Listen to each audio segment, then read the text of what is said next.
ঘুরতে বেরিয়েছি গাইস, মাঝি গ্রামের সমস্ত মন্দির ঘুরে দেখছি আমরা সবাই মিলে। আমরা তিনজন মিলে বেরিয়ে পড়লাম মাঝি গ্রামে যে সমস্ত মন্দির আছে সেগুলো মোটামুটি সমস্ত দেখে কভার করার জন্য। তো তোমরা যদি কখনো মাঝি গ্রাম আসো, তোমরা চারিদিকে যেদিকেই দেখবে সেদিকেই একটা না একটা মন্দির ঠিক তোমরা পেয়ে যাবে। এখানে এত পুরনো পুরনো মন্দির বাড়ি তোমরা দেখতে পাবে, সেটা সত্যি অবাক করার মতো। তো দেখতেই পাচ্ছ এই মন্দিরটা কত পুরনো দিনের, এরকম আরও অনেক মন্দির আছে। তো এটাই হচ্ছে গাজনের মেন মন্দির, সংস্কারের কাজ চলছে।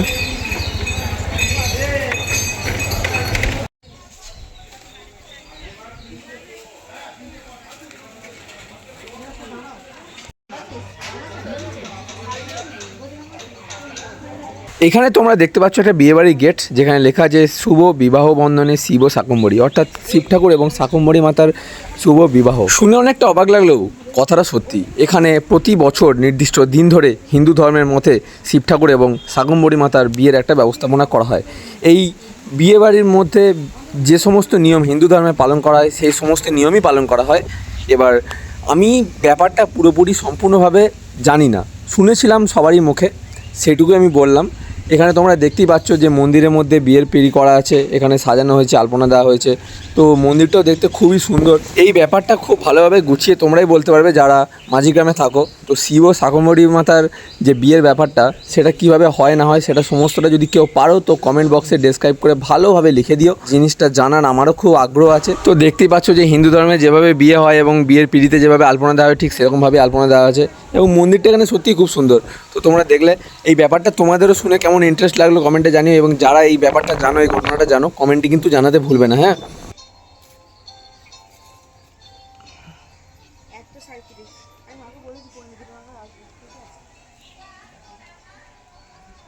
পুরনো দিনের বাড়ি, অজিত পাঁজার বাড়ি, পুরনো দিনের বাড়ির ডিজাইন, অসাধারণ ডিজাইন, জাস্ট হাতের কাজ দেখো। অ্যান্ড এই মন্দিরটা রাস্তা থেকে অনেকটা উঁচুতে, ওইখানে জুতো খুলে আসতে হয়। অ্যান্ড এটা বলছে এখানে শিব মন্দির, এখানে একটা আটচালা করা আছে। আর ওইখানে মন্দিরটা দেউলেশ্বর মন্দির, এটা শিব ঠাকুরের। এবং এটা হলো মন্দিরের ভিতরের ছোট্ট পাড়া শিবলিঙ্গটা, যেটা ছোট হলেও গ্রাউন্ডের লেভেলে হলেও দেখতে কিন্তু খুব সুন্দর।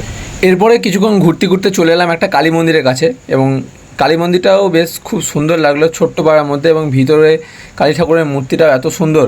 এবং এখানে যে স্টোরিটা শুনলাম সেটা হলো এখানে যে কারিগর সে যখন নিজের মন হয় সে তখনই মা কালীর মূর্তিটাকে ভেঙে আবার নতুন করে তৈরি করে পুজো করা শুরু করে।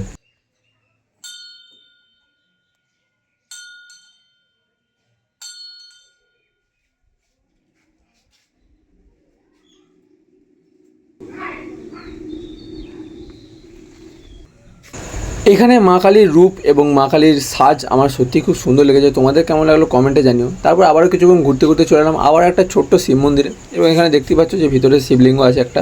এবং তুমি এই গ্রামে আনাচে কানাচে তুমি যেখানে যাবে সেখানে এরকম ছোটোখাটো বিভিন্ন রকমের বিভিন্ন দেবদেবতার মন্দির তুমি পেয়ে যাবে। তারপরে আমরা সকলে মিলে চলে এলাম আবারও দুটো মন্দিরের সামনে, যেখানে একটা মন্দির হচ্ছে দুর্গা মায়ের মন্দির এবং আরেকটা মন্দির হচ্ছে গোপাল অর্থাৎ শ্রীকৃষ্ণের মন্দির।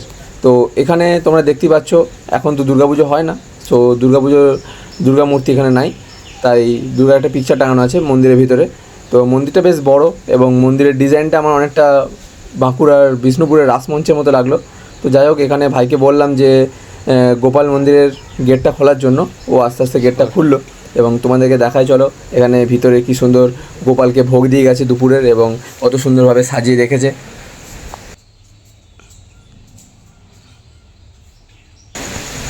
এক দিনের মধ্যে বললেও ভুল হবে, এক বেলার মধ্যে কি সমস্ত গ্রাম ঘুরে সমস্ত মন্দির দেখে শেষ করা সম্ভব? যখন নয়, তার মানে বুঝতেই পারছো যে কত বড় গ্রাম, আর গ্রামের মধ্যে কত মন্দির আছে ছোট বড় সব মিলিয়ে।